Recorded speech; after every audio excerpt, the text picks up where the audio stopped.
माता दी दोस्तों चैत्र महीने में पड़ने वाली वासंतिक नवरात्रि का शुभ आरंभ साल 2026 में 19 मार्च दिन गुरुवार के दिन से हो रहा है। साल 2026 की नवरात्रि में माता डोली पर सवार होकर के आ रही हैं। जैसे कि प्रतिपदा तिथि की यदि बात की जाए तो 19 तारीख की सुबह में 6:52 से प्रतिपदा तिथि लग रही है, जो कि 20 तारीख की सुबह में 4:51 पर ही समाप्त हो जा रही है। ऐसे में घट स्थापना का पूरा भाव 19 तारीख से ही प्राप्त हो रहा है। 19 तारीख को ही प्रतिपदा तिथि यानी प्रथम दिवस नवरात्रि के रूप में मनाई जाएगी। 6:52 के बाद घट की स्थापना करना श्रेष्ठ होगा। जैसे कि ब्रह्म मुहूर्त में या सुबह में अमृत बेला मुहूर्त में लोगों को घट स्थापना का भाव इस बार की नवरात्रि में नहीं प्राप्त हो रहा है। ऐसे में पूरा दिन मुहूर्त है, भद्रा भी नहीं है, तो आप अपनी सुविधा के अनुसार किसी भी टाइम पर 19 तारीख को घट की स्थापना कर सकते हैं। इन 9 दिनों में माता के 9 स्वरूपों का भक्त पूजन करते हैं।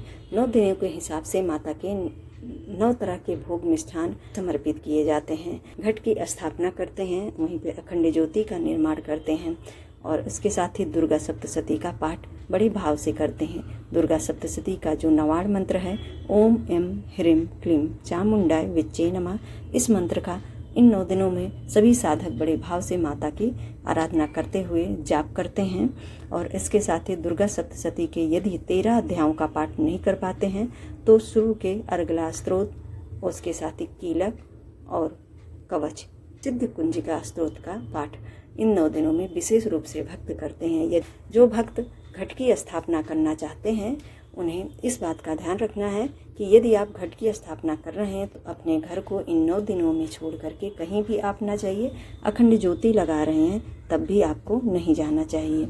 यदि आप अखंड ज्योति लगाए हैं 9 दिनों तक और इसकी बाती सही करनी है तो कुछ बातों का विशेष ध्यान रखें। जैसे कि जब भी आपको ज्योति सही करनी हो तो एक छोटा दीप बना करके वहाँ पर ऐसे रख लीजिए और इसी घी और तेल में आप बाती को डीप करके दीप जला करके रख लीजिए। बाती आप सही कर लीजिए। यदि बाती सही करते समय दीपक बुझ जाए तो पुनः आप इस छोटे वाले दीपक से जला दीजिए। इससे आपकी जो ज्योति होगी वो अखंडित नहीं होगी, यानी आपको पूरा 9 दिनों तक अखंड ज्योति का लाभ मिल पाएगा। घी या तेल जो भी आपके सामर्थ्य हो उसके अनुसार से आप चयन कर सकते हैं। मुख्यतः घी का या तिल के तेल का ही दीपक जलाना श्रेष्ठ होता है। घट की स्थापना करने के लिए घट आप किसी भी धातु का ले सकते हैं, चाहे मिट्टी का हो, तांबे का हो, पीतल का हो, चांदी का हो या किसी भी धातु से निर्मित घट का चयन करके घट की स्थापना करनी चाहिए। कलश में आपको 5-7 तरह की चीज़ें अवश्य से डालनी है, जिनमें कि सुपारी, लौंग, इलायची, हल्दी की गांठ, 1 रुपये का सिक्का या चांदी का सिक्का, इसके साथ ही दूर्वा, कुमकुम और इत्र या कपूर। इसके साथ ही पंचपल्लव आप जरूर लगाएं। पंचपल्लव के रूप में आप चाहे अशोक के वृक्ष के पल्लव ले सकते हैं या आम के वृक्ष के। सभी पल्लों पर कुमकुम हल्दी से तिलक करते हुए कलश की स्थापना करनी चाहिए। उसके बाद पानी वाला नारियल एक कलश पर विराजित करें। नारियल जब भी आप रख रहे हों नवरात्रि में तो एक बात का ध्यान रखना है कि नारियल का जो मुख है आपकी तरफ होना चाहिए, यानी इस मुद्रा में आप नारियल ना रखें। स्थान में ऋतु के अनुसार जो भी फल फूल आदि आपको भगवान ने दिया है उन सभी को आप भाव निवेदित करते हुए समर्पित करें।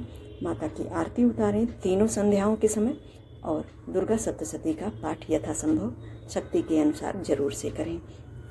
इस तरह से 9 दिनों तक जो भी भक्त माता के निमित्त व्रत उपवास पूजन आदि करते हैं, माँ भगवती भक्तों की समस्त मुरादों को पूर्ण करती हैं। जाने अनजाने में सभी तरह के किए हुए पापों से भी मुक्ति दिलाती हैं।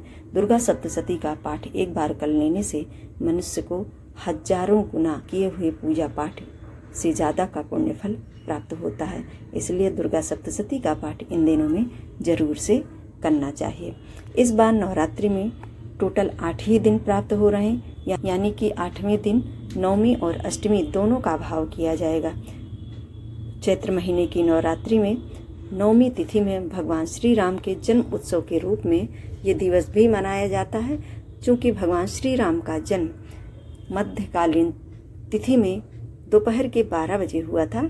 तो ऐसे में यदि तिथि की बात की जाए तो 26 तारीख को तिथि प्राप्त हो रही, यानी सुबह में 10:07 तक देखा जाए तो अष्टमी है, उसके बाद से नवमी लग जा रही है और ये नवमी दूसरे दिन यानी 27 तारीख की सुबह में 10:07 पर समाप्त हो जा रही है। चूँकि हमें दोपहर में नवमी तिथि 26 तारीख को प्राप्त हो रही है, तो ऐसे में भगवान श्री राम जी के निमित्त रामनवमी की पूजा, व्रत, उपवास आदि सभी कार्य ये 26 तारीख को ही किए जाएंगे।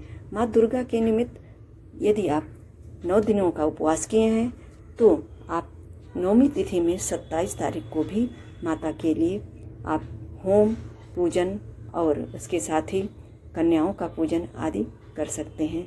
रही बात पारण की, तो व्रत जो भी 9 दिन का किए हैं उन्हें नवमी में व्रत का पारण नहीं करना चाहिए, 10वीं तिथि में ही करना चाहिए।